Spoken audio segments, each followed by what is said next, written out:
The rain in Palermo was a warm, mournful curtain, washing the ancient stones of the Piazza Pretoria in shades of gunmetal and ochre. Lauren Vital stood under the awning of a cafe, a macchiato cooling and forgotten before him.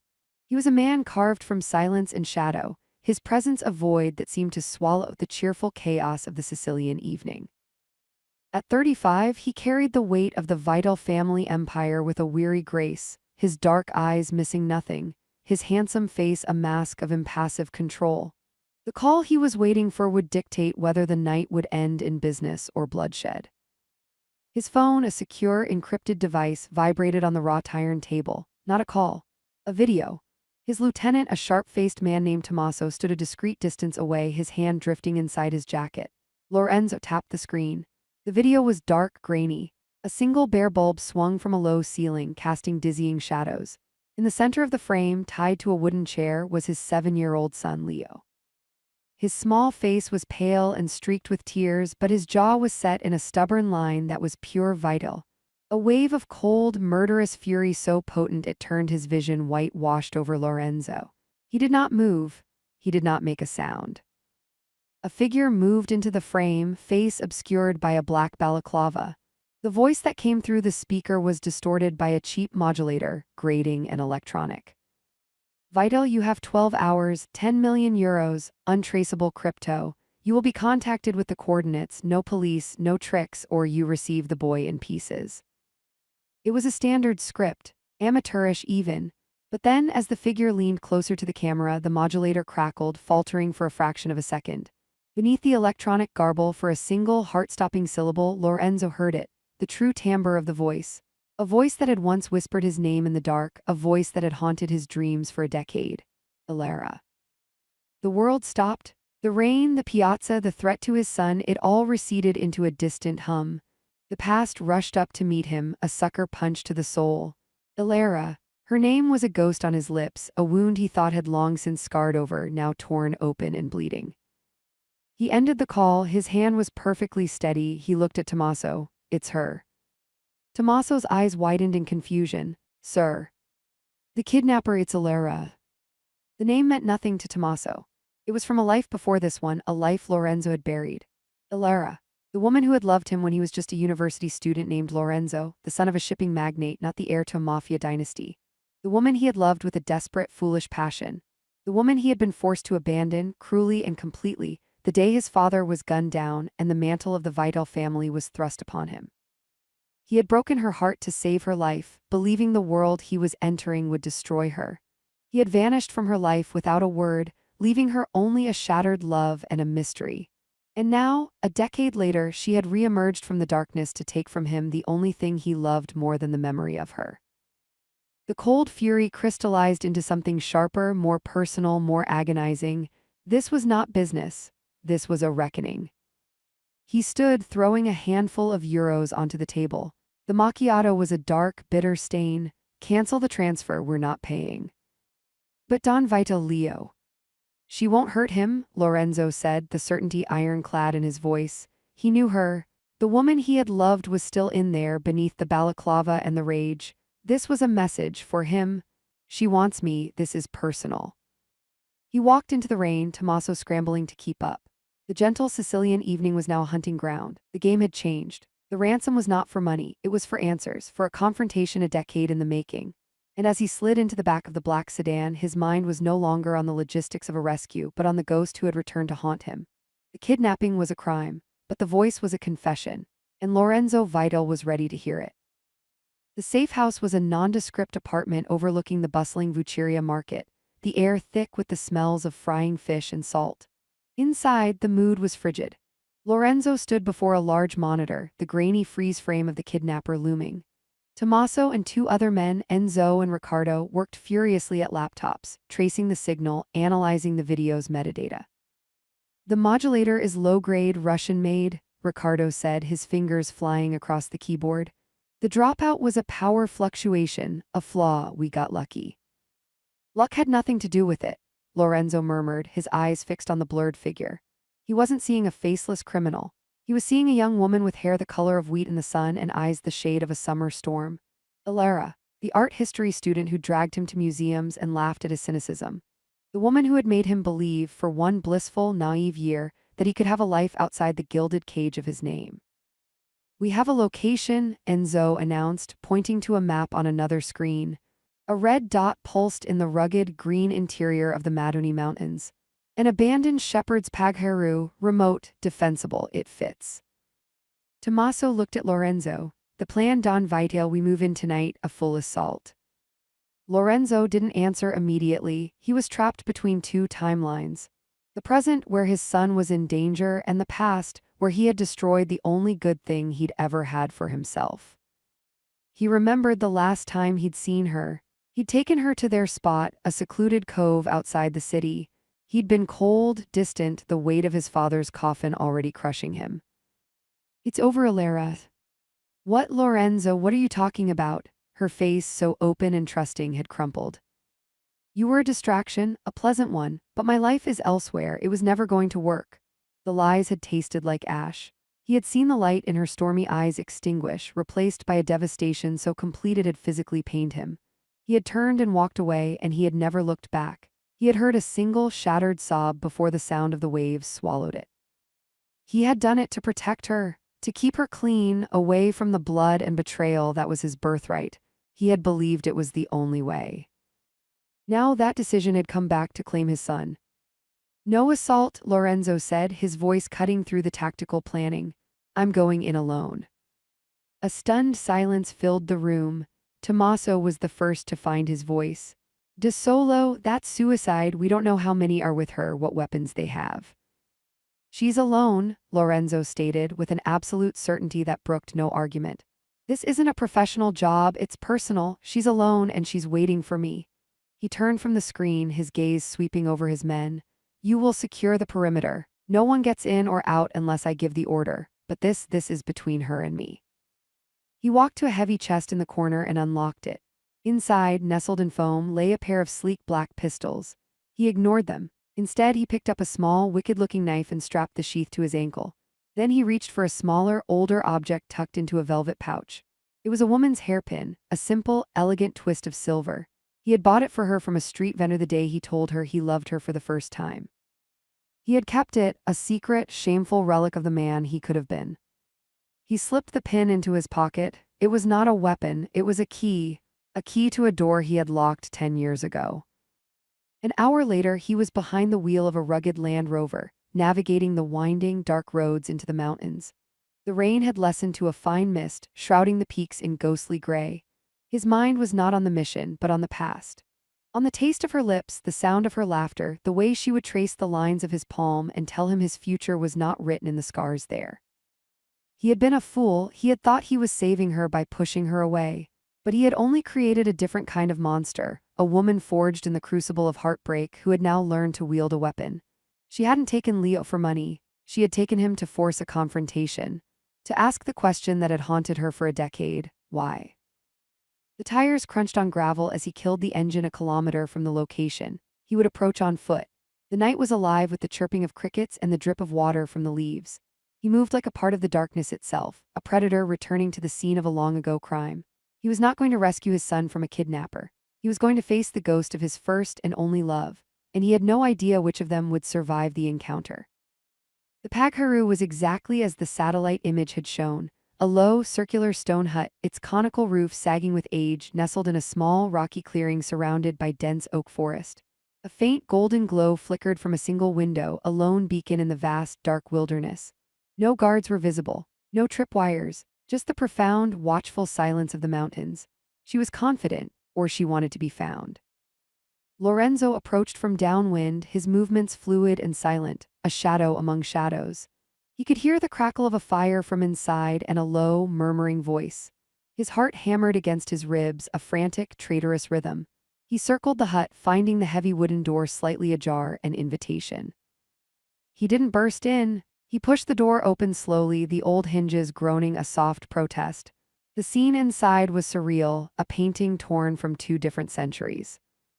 Leo was sitting on a pile of old blankets near a small, efficient-looking camping stove, not a fire.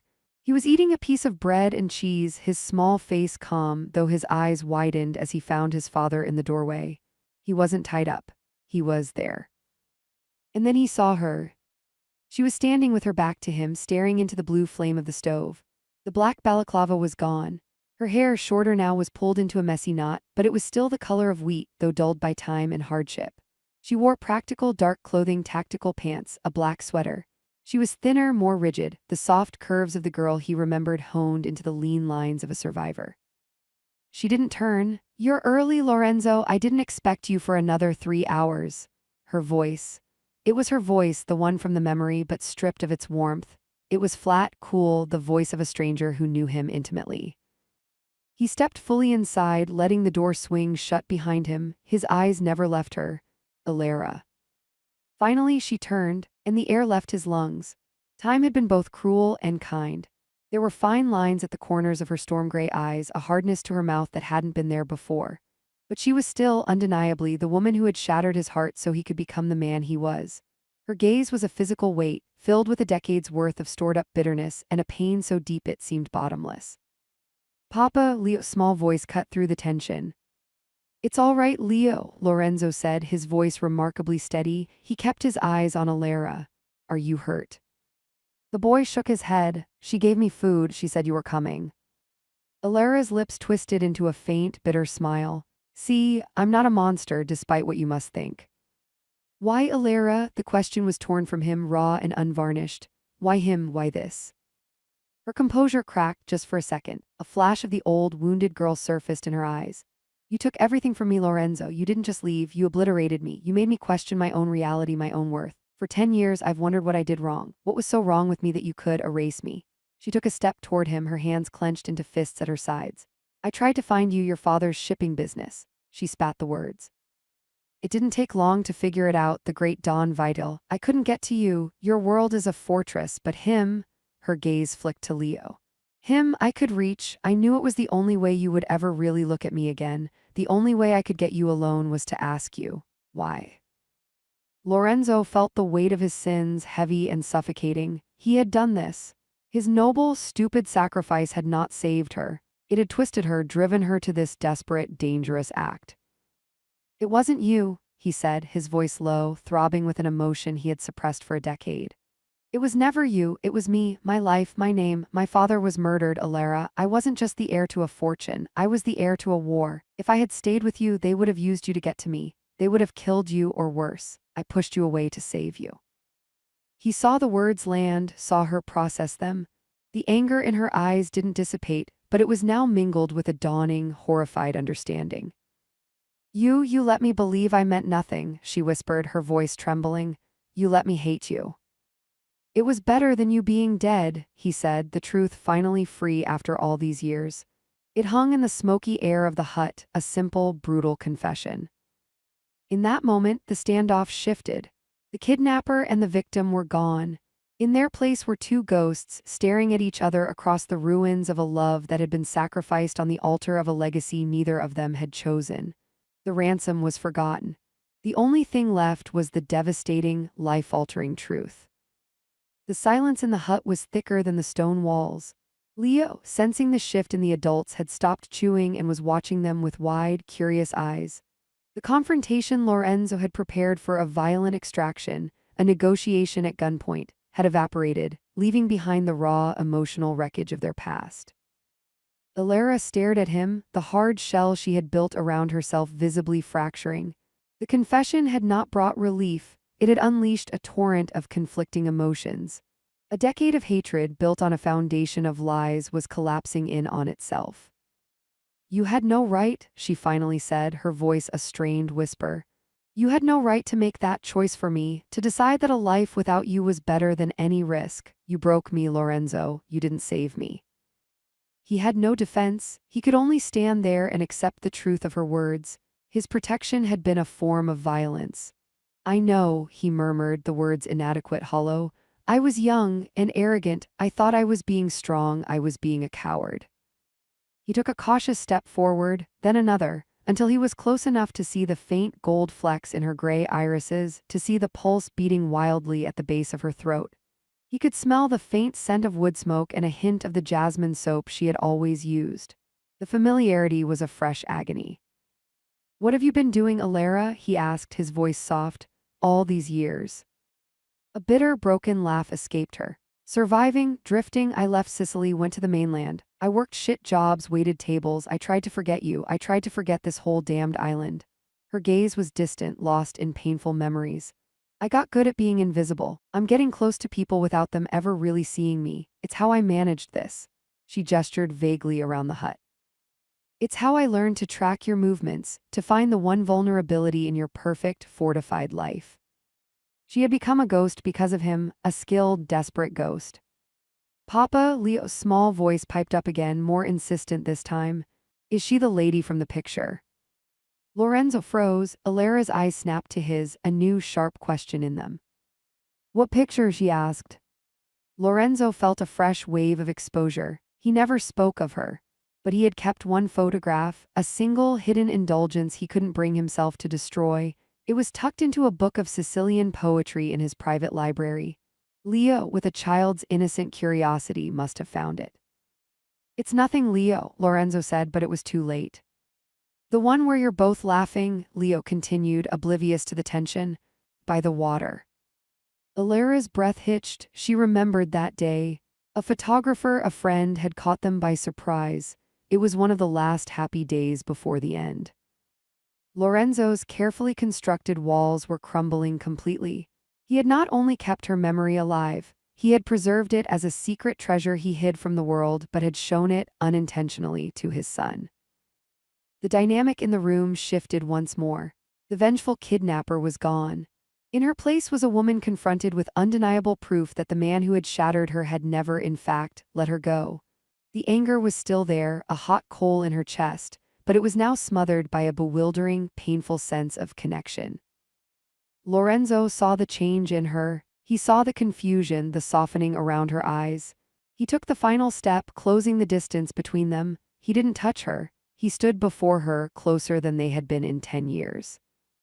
I have lived with the ghost of you every day, Alara, he confessed, his voice raw. Every decision I've made, every breath I've taken has been in the shadow of what I did to you. Taking Leo, it's a sin I can understand. It's a sin I probably deserve. He glanced at his son, then back at her, his gaze intense. But he is innocent. Let him go. Let Tommaso take him back to the car. And then you can do whatever you came here to do, to me. He was offering her a trade. His son's safety is his own. He was surrendering not to a kidnapper, but to the judgment of the woman whose life he had ruined. Alara looked from Lorenzo's tormented face to Leo's confused one. The weapon in her pocket felt suddenly heavy, grotesque. This wasn't the revenge she had imagined. This was a tragedy, and she was no longer sure which of them was the victim and which was the villain. The line had blurred into nothing. The silence stretched, taut as a wire. Alara's gaze was locked on Lorenzo, her chest rising and falling with shallow, rapid breaths. The fantasy of revenge, of making him feel a fraction of the pain she had endured, was crumbling in the face of his raw, unvarnished surrender. He wasn't fighting. He was accepting his punishment, and in doing so, he completely disarmed her. She looked at Leo. The boy had his father's dark, serious eyes, but there was a softness to him, an innocence that Lorenzo had long since lost. She had used this child as a pawn, a weapon to bludgeon the man who had broken her. The shame of it was a hot, acidic wave burning through the last of her rage. Okay, she whispered, the word torn from a place of utter defeat. Lorenzo didn't move. Okay. Let him go. She couldn't look at him anymore. She turned her back, facing the cold stone wall of the hut, her arms wrapped tightly around herself. Lorenzo didn't hesitate. He moved to Leo, kneeling before him. Leo, listen to me. Tommaso is outside. You're going to go with him. He'll take you back to the car. Everything is going to be fine. But Papa, what about you and the lady? Leo asked, his small brow furrowed with worry. I need to talk to the lady. Grown-up talk. I'll be along soon, I promise. He pulled his son into a tight, fierce hug, his eyes closing as he breathed in the scent of his hair. When he let go, his expression was the impenetrable mask of Don Vital once more. He took out his phone, sent a single prearranged character, and within moments the door opened. Tommaso stood there, his face grim, his eyes scanning the interior of the hut, taking in Alara's turned back and Lorenzo's kneeling form. He didn't speak. He held out a hand to Leo. Go with Tommaso Pixaridu, Lorenzo said softly. Leo, after a final, uncertain glance at his father and the strange, sad lady, took Tommaso's hand and was led out into the night. The door closed, leaving Lorenzo and Alara in the hushed, fire-lit silence. The moment they were alone, the atmosphere changed again. The pretext was gone, it was just them, the ghost and the king. Slowly, Alara turned around. The hardness was gone from her face, replaced by a weary, profound sorrow. The gun felt like a lead weight in her pocket.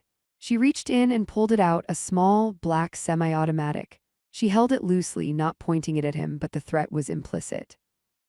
Lorenzo didn't flinch, he remained kneeling, looking up at her. "Is that what you need, Alara?" he asked, his voice calm. "Will that finally balance the scales?" Tears welled in her eyes, spilling over and tracing clean paths through the grime on her cheeks.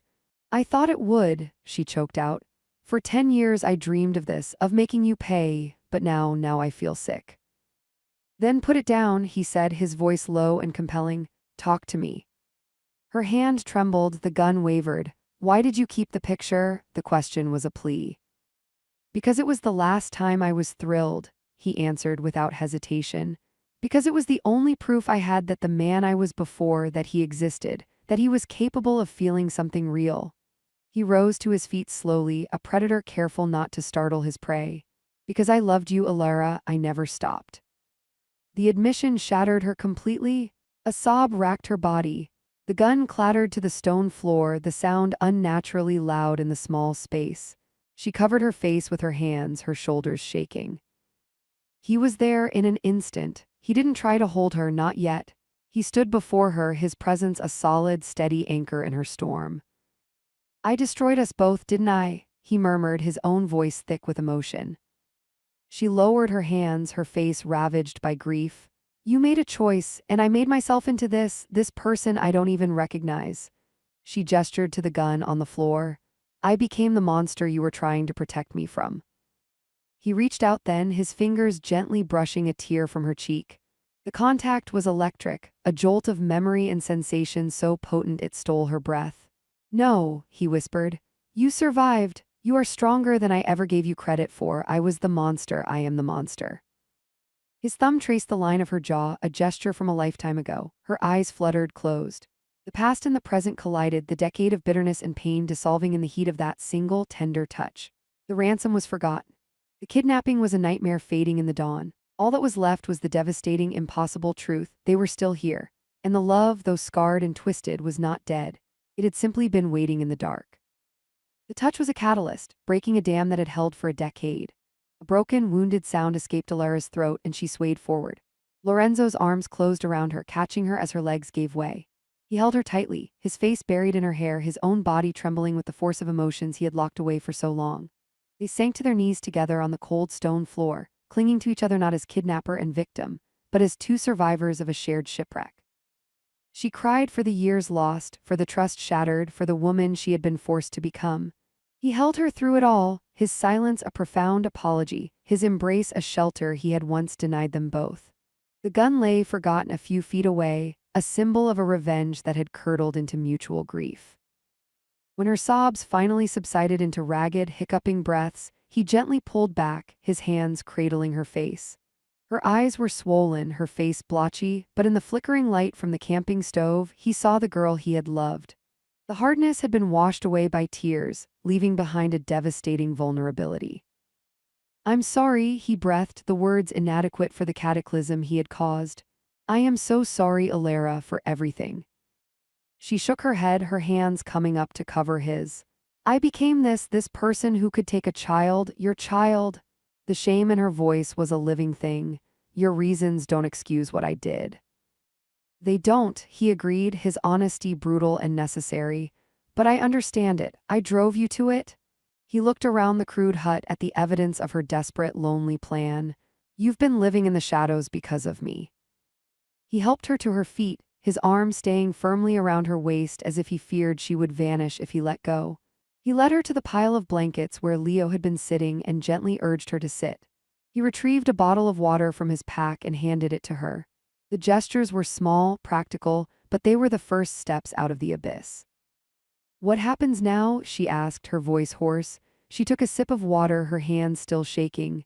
"Your men are outside. Tommaso, he'll want me dead for this."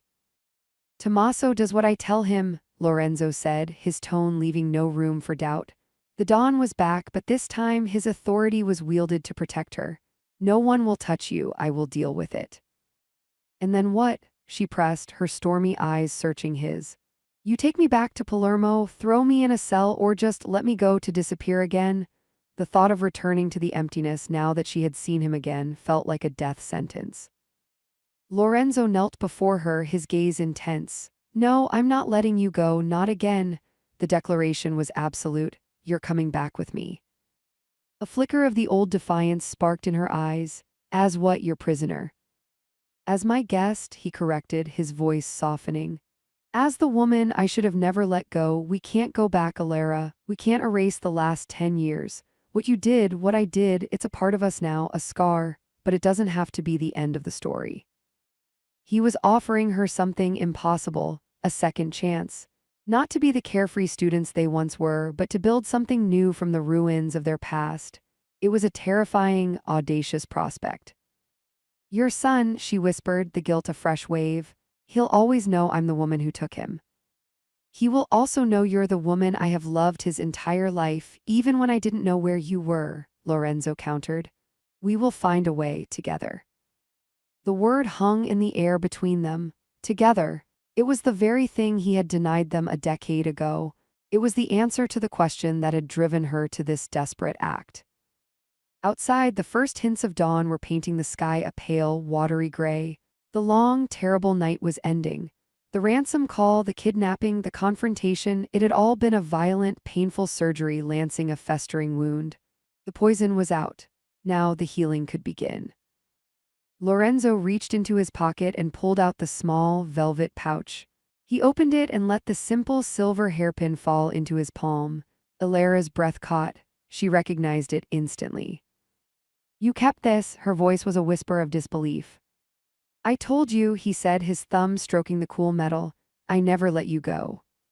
He leaned forward and, with a tenderness that made her heart ache, he gently tucked the pin into her messy hair. It was a reclamation, a promise. The door to the hut opened. Tommaso stood there, his expression unreadable. The boy is safe in the car, Don Vital.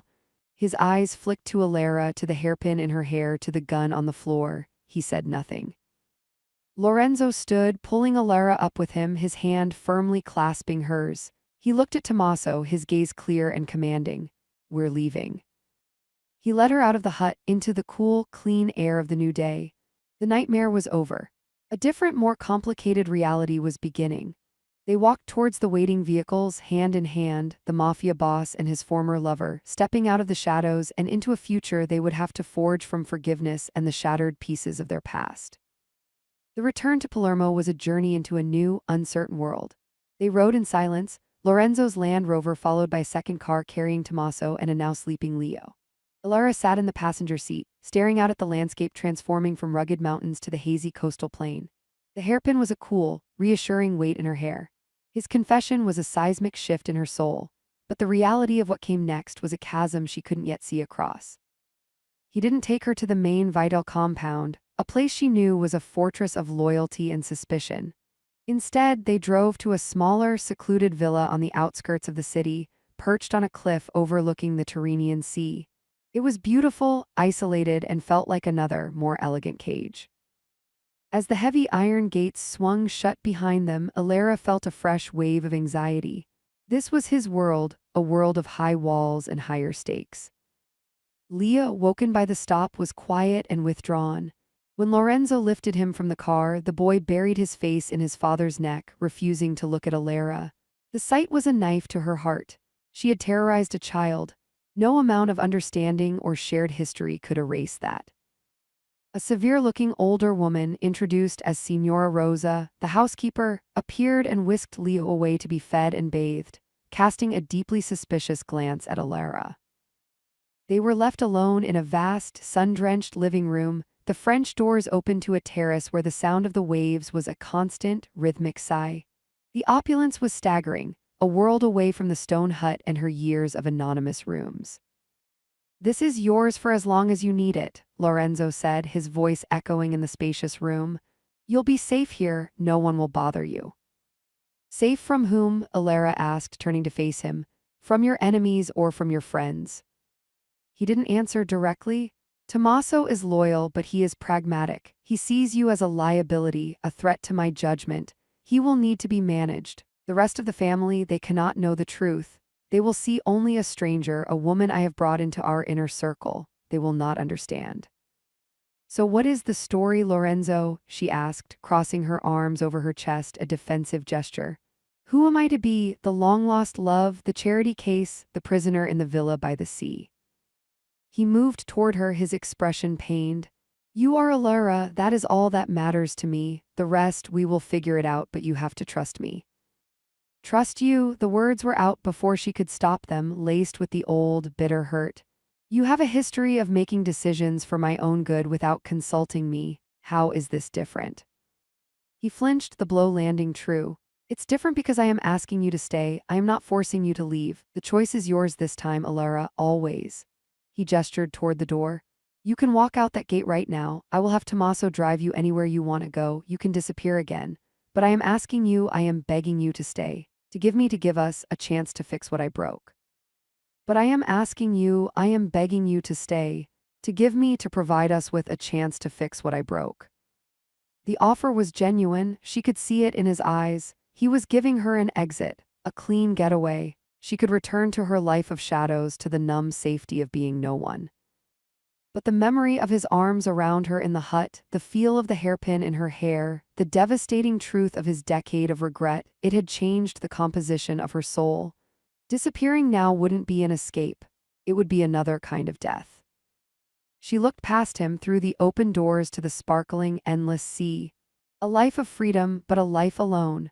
Or a life here in this gilded cage with the man who was both her tormentor and her salvation, facing the suspicion of his family and the guilt of her own actions. I'll stay, she said, the words feeling both terrifying and right, but on one condition. Anything. I need to see Leo. I don't know, try to explain, to apologize. I can't live here with that between us. Lorenzo's gaze softened with a profound respect. He nodded. It will take time, but yes, we can try. He closed the distance between them and cupped her face, his touch so gentle it made her want to weep. Thank you, he whispered, and then he kissed her. It was not a kiss of passion, but of promise. A seal on their fragile, impossible new beginning. As his lips met hers, Alara knew the most challenging part was yet to come. The kidnapping was over. The far more delicate and dangerous task of building a life from its ashes had just begun. She was no longer a ghost from his past. She was a complication in his present. And in the world of Don Lorenzo Vital, complications had a habit of getting people killed. The villa was a gilded limbo. Days bled into one another, marked by the sun's arc over the sea and the tense, unspoken rules of her new existence. Alara was a ghost in the machinery of Lorenzo's life.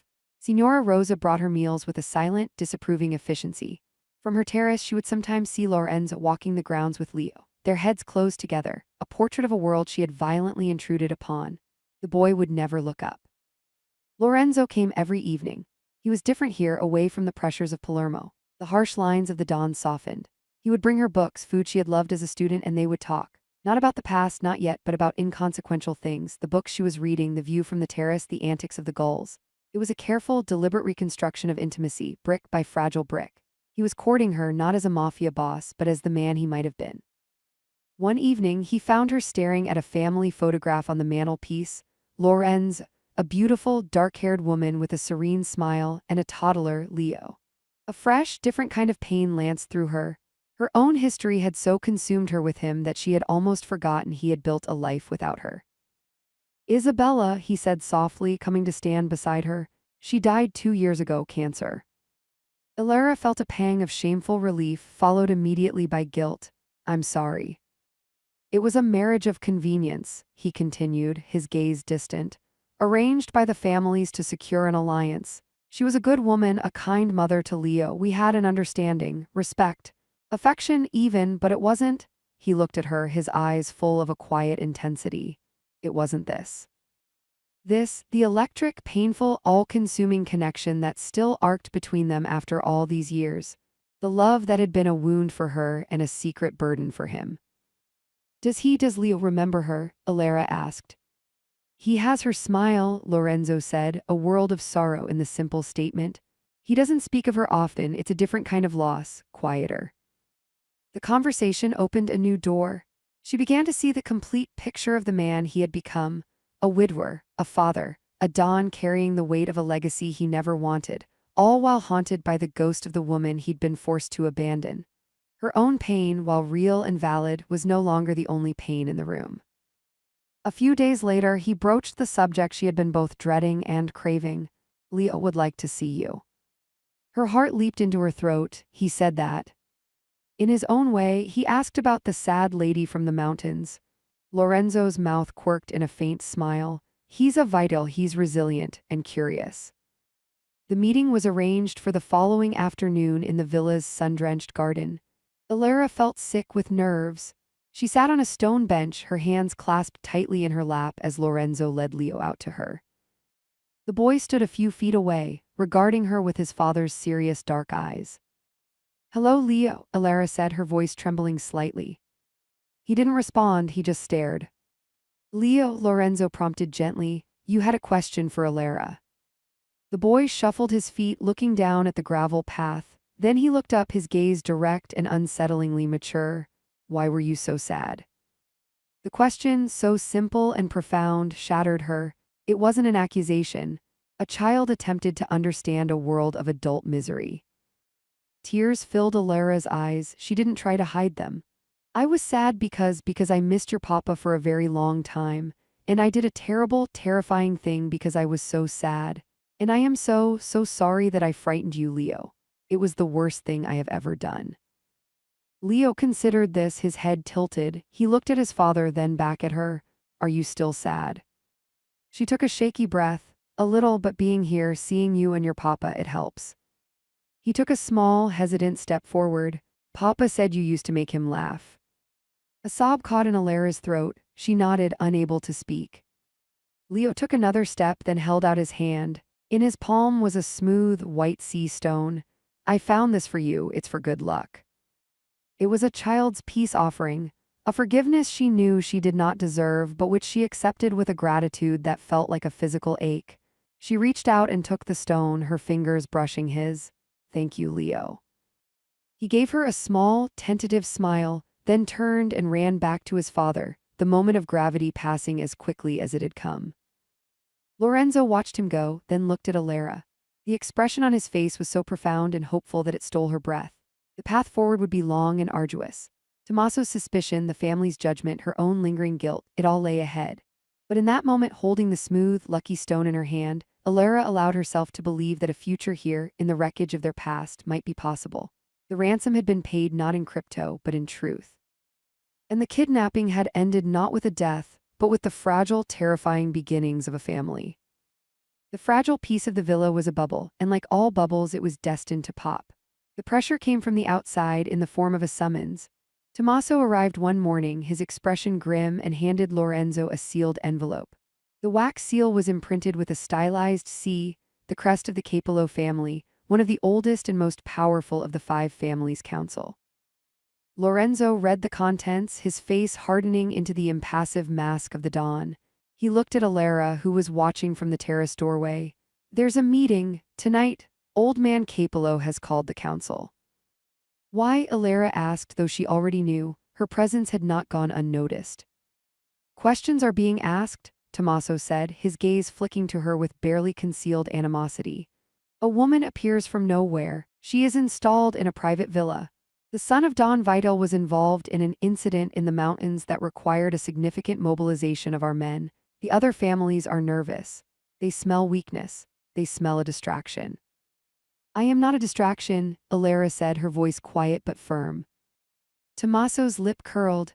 "You are a variable we did not account for. In our world, unaccounted variables get people killed." "Enough, Tommaso," Lorenzo cut in, his voice like chilled steel. He folded the letter. "I will attend, alone." "They will demand to know who she is," Tommaso pressed.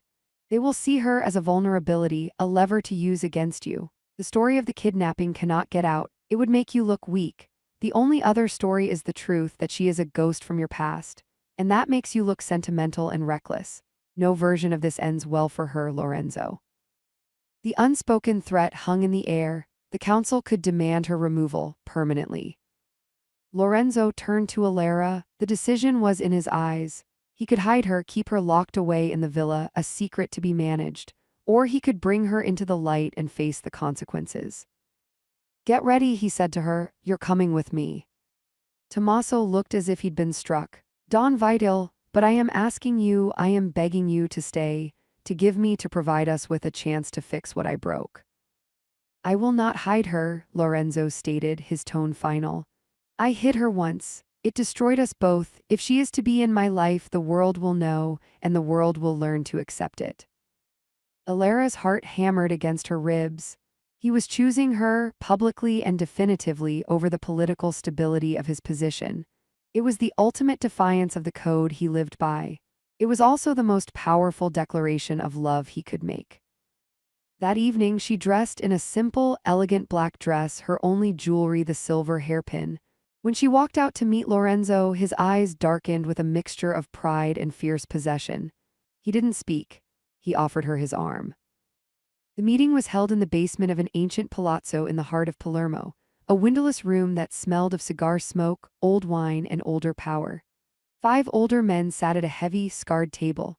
Their eyes, sharp and merciless, tracked Alara as Lorenzo led her to an empty chair beside his. She felt like a lamb being led before a panel of wolves. Old man Capello, his face a roadmap of wrinkles and cunning, spoke first. "Lorenzo, you bring a guest to our council, an unknown, explain." Lorenzo's posture was relaxed, but his energy was a contained storm. "This is Alara. She is under my protection. She is a part of my life. That is all you need to know." A man with a bulbous nose and cold eyes, Morty of the rival Morty clan, snorted. "A part of your life? We are not gossiping women, Vital. We have heard rumors of a woman, of a child taken to the mountains. You mobilize your men for a personal matter, you create instability. This, Alara, is a risk. A risk to you, and therefore a risk to the balance we have all worked to maintain." "The matter with my son is resolved," Lorenzo said, his voice dangerously calm. "It was a family issue. It has been handled." "And her?" Capello asked, his gaze boring into Alara. "How is she handled?" Alara felt the weight of their judgment, their suspicion. She saw the way they looked at her, not as a person but as a problem to be solved. She understood Tommaso's warning now. In this room, she was a commodity, and her value was measured solely by the trouble she could cause. Lorenzo leaned forward, his hands flat on the table. The gesture was subtle, but it silenced the room. "Let me be clear," he said, his voice low and resonant, filling the space. "Alara is not a subject for discussion. She is not a negotiation point. Any move against her, any attempt to question her place, any slight against her, I will consider a direct act of aggression against me and against the Vital family. And I will respond accordingly." The threat was delivered with such cold, absolute certainty that even the older men seemed to shrink back slightly. He was not asking for their approval. He was stating a new, unchangeable fact. He stood, pulling back Alara's chair. "This meeting is over." He took her arm and led her from the room, leaving a stunned silence in their wake. They had walked into the lion's den, and the lion had not just survived, he had redefined the territory. Outside, in the cool night air, Alara trembled as adrenaline crashed. "They hate me." Lorenzo stopped and turned her to face him, his hands on her shoulders. "They fear what they don't understand, and they don't understand a man who would risk his power for a woman, but they will learn." He brushed a stray strand of hair from her face, his touch grounding her. "You are mine, Alara, and I protect what is mine." He had drawn a line in the sand for her. He had declared war on his entire world to keep her in it. As they drove away from the palazzo, Alara knew the cost of his love had just skyrocketed. The ransom for her heart was no longer just his past. It was his future, his power, his very legacy. And she was terrified that one day, the price would be too high for even him to pay. The declaration of war in the council chamber did not result in immediate violence, but in a cold, simmering siege. The villa, once a sanctuary, now felt like the front line. Tommaso's loyalty was strained to its breaking point. He followed orders, but the disapproval radiated from him like heat from a stone. The phone calls from Palermo became more frequent, more urgent. There were issues, a delayed shipment here, a sudden audit of a legitimate business there, minor, nagging cuts, designed to bleed Lorenzo's attention and resources. The message was clear: His focus was divided and his enemies were taking note. Lorenzo became a man stretched taut between two worlds. His days were spent in the city, putting out fires, reasserting his dominance with a cold, brutal efficiency that reminded everyone why he was Don. But his nights belonged to the villa, to Alara and Leo. He was trying to build a fortress of domesticity against the gathering storm, but the walls were made of sand. One evening, he returned later than usual, the scent of cigar smoke and something darker, fear, perhaps clinging to his clothes. He found Alara on the terrace, wrapped in a shawl against the cool sea breeze. "It's getting worse, isn't it?" she asked, not looking at him. He came to stand beside her, leaning on the balustrade. He didn't lie. "They are testing me. Morty is making a play, sensing an opportunity. He's always been a vulture. And I'm the wound he's circling," she finished for him, the truth a bitter pill. He turned to her, his face etched with a fatigue that went deeper than physical exhaustion. "This is the life, Alara. This is the reality I tried to shield you from. It's a constant battle for territory, for respect. A single perceived weakness is a chink in the armor, and they will drive a spear through it." "So what do we do?" she whispered, the we feeling both natural and terrifying. "We stand our ground," he said, his jaw tight. "We show no fear," but he hesitated, a rare moment of uncertainty. "I may have to do things that you won't like to re-establish control." She heard the unspoken meaning. Violence, retribution, the language of his world. The language she had rejected when she took Leo, but which was now necessary to protect the very life they were trying to build. "I understand," she said, though she didn't, not really. How could she? He reached out and traced the line of her cheekbone, his touch a contrast to the harshness of his words. "I need you to be strong, stronger than you've ever been. The easy thing would be to send you away, to keep you safe in a cage somewhere. But I won't do that. I need you here with me. You are my strength, Alara, not my weakness." He was reframing the narrative. He was telling her and himself that she was not the cause of the turmoil but the key to weathering it. It was a desperate, beautiful lie, and she wanted to believe it desperately. The next day, the siege turned hot. Lorenzo was called away before dawn. A warehouse under vital control, a key logistics hub, had been firebombed. Morty's work, everyone knew. It was no longer a subtle cut, it was a declaration of open war. Alara spent the day in a state of suspended anxiety. Leo, sensing the tension, was clingy and quiet. In the afternoon, Signora Rosa brought her a small, wrapped package that had been delivered to the gate. There was no note. With a sense of dread, Alara opened it. Inside, nestled in blood-red velvet, was a single spent bullet cartridge. And a photograph. A recent one taken with a long lens. It was of her and Leo from 2 days ago, walking in the garden. A red circle was drawn around her head.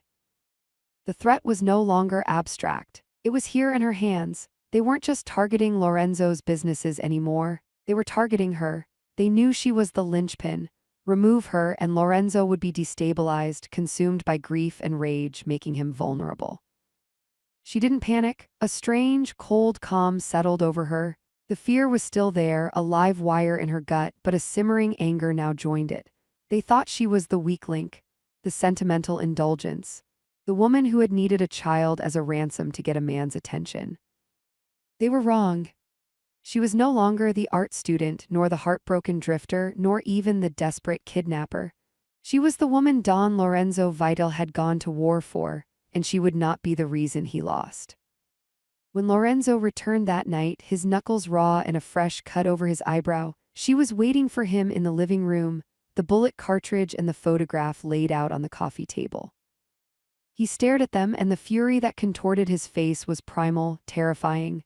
"I will burn Morty's world to the ground for this." "No," Alara said, her voice steady. He looked at her, stunned. "What?" "This is what he wants. He wants you enraged. He wants you reckless. He wants you to come for him with everything you have so he can justify a full-scale war and rally the other families against you." She stood and walked to him, placing a hand on his chest over his pounding heart. "You told me I am your strength, so let me be that. Don't react the way he expects." He searched her face, seeing the newfound steel in her eyes. "What are you suggesting?" "I'm suggesting we change the game," she said, a plan, audacious and dangerous, already forming in her mind. "He sees me as a target, so we make me a weapon." The kidnapped had become the strategist. The victim was ready to fight. The war for the Vital legacy was no longer just Lorenzo's to wage, it was theirs. The air in the study was thick with tension. Lorenzo, Tommaso, and Alara stood over a map of Palermo spread across the large oak desk. A wary, grudging respect had replaced Tommaso's initial hostility. The spent cartridge on the table had a way of focusing the mind. Morty's arrogance is his weakness, Alara said, her finger tracing a line on the map to a nightclub in the Calsa district. He sent this to scare me, to provoke you. He's celebrating tonight. He thinks he's won the first round. He'll be at his club, Il Toro, surrounded by his men, feeling invincible. Lorenzo watched her, a strange mix of pride and fear knotting in his chest. This was not the woman he had brought back from the mountains. This was someone new, forged in the fire of his world. So we hit the club, a show of force. No, Alara countered, her gaze sharp. That's what he expects. He's fortified there. We hit him where he feels safest, where his guard is down. She moved her finger to a different location, a modest-looking townhouse in a quiet residential neighborhood. His mistress, Gia. He visits her every Tuesday and Thursday night after the club closes. He goes alone. He thinks no one knows. Tommaso's eyebrows shot up. How do you know this? A faint, cold smile touched Alara's lips. The same way I learned to track Lorenzo. The same way I learned to be invisible. I listen, I watch, I find the cracks. She had spent her years in the shadows learning the art of survival. Now she was weaponizing those skills. He's vulnerable there, isolated. Lorenzo understood her plan immediately. It was brilliant and ruthless. It wasn't about a public massacre. It was about a private, psychological evisceration. We don't touch the woman, we don't touch the club. We take him to the one place he believes is his sanctuary. Exactly, Alara said. We take him quietly, and then we have a conversation. Tommaso looked from Alara to Lorenzo, a new light of calculation in his eyes. It's a risk if it goes wrong. It won't, Lorenzo said, his decision made. He looked at Alara. You've done your part, you stay here, Tommaso, and I will handle the rest. But Alara shook her head. No, I have to be there. Absolutely not, Lorenzo snapped, the Don's authority ringing in his voice. It's too dangerous. It's more dangerous if I'm not, she fired back, her own temper flaring. This is my plan, my intel. I need to see it through. I need him to see me. I need him to understand that the weakness he targeted is the reason he's lost. I am not a liability you need to lock away, Lorenzo. I am your partner. Start treating me like one.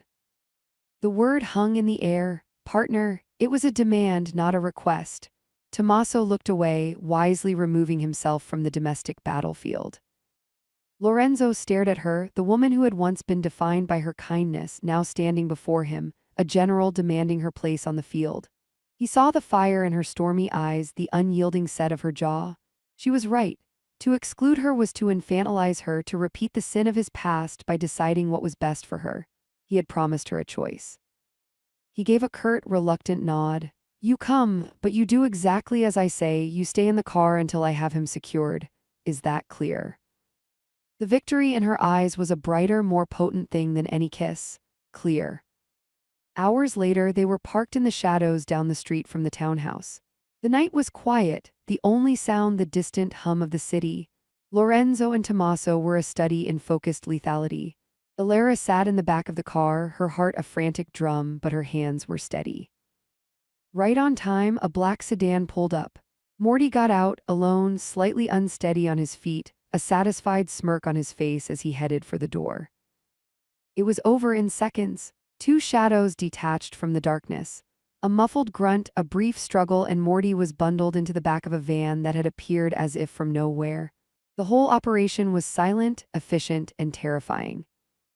Lorenzo returned to the driver's seat. He didn't look at her. He started the car and pulled away. It's done. They drove to a secluded industrial unit on the docks. Inside, under the harsh glare of a single fluorescent light, Morty sat tied to a chair, his face a mask of fury and dawning fear. When Lorenzo walked in, followed by Alara, his eyes bulged with disbelief. You putana, he spat at her. Lorenzo moved with blinding speed, backhanding Morty across the face with a crack that echoed in the space. You will look at her when you speak, and you will show respect. Morty's head snapped back, a trickle of blood leaking from his lip. He stared at Alara, who met his gaze unflinchingly. "You thought you could use me to break him," she said, her voice calm and steady in the vast, cold room. "You were wrong, you just showed him what we're capable of together." She walked closer until she was standing right in front of him. "The bombing, the threats, it ends tonight. You will call your men, you will stand down, you will cede the 3 blocks around the port to Vital's control. And you will take your place back at the council table and tell the others that Don Vital's position is stronger than ever." Morty laughed, a ragged, desperate sound. "Or what, you'll kill me, start a war." Alara leaned in, her voice dropping to a whisper that was more terrifying than any shout. "No, we'll tell your wife about Gia. And we'll tell your capos that you were taken so easily from your mistress's bed because you were too busy thinking with your dick to protect your own empire. How long do you think you'll last then?" The color drained from Morty's face. The public humiliation, the loss of respect from his own men, it was a fate worse than death. He looked from Alara's cold, determined face to Lorenzo's impassive one. He saw the new, unbreakable alliance. He saw his own end. He slumped in his chair, defeated. "I'll make the calls." As they walked out of the warehouse into the clean night air, Lorenzo looked at Alara. There was no triumph in his eyes, only a profound, solemn awe. She had not just helped him win a battle. She had transformed the war. She had proven that their love was not a vulnerability, but their most significant strategic advantage. He took her hand, his grip firm. "Partner," he said, the word a vow. She squeezed his hand in return. The ransom was paid. The kidnapping was avenged. The ghost was now a queen, and her reign had just begun. The resolution with Morty was not a victory parade, but a seismic shift in the bedrock of Sicilian power. The news spread through the underworld not with gunfire, but in hushed, incredulous whispers. Don Vital had not just crushed a rival, he had unveiled a new power beside him. The woman Alara was no longer a secret or a scandal. She was a factor. A strategic, ruthless, and utterly unpredictable factor.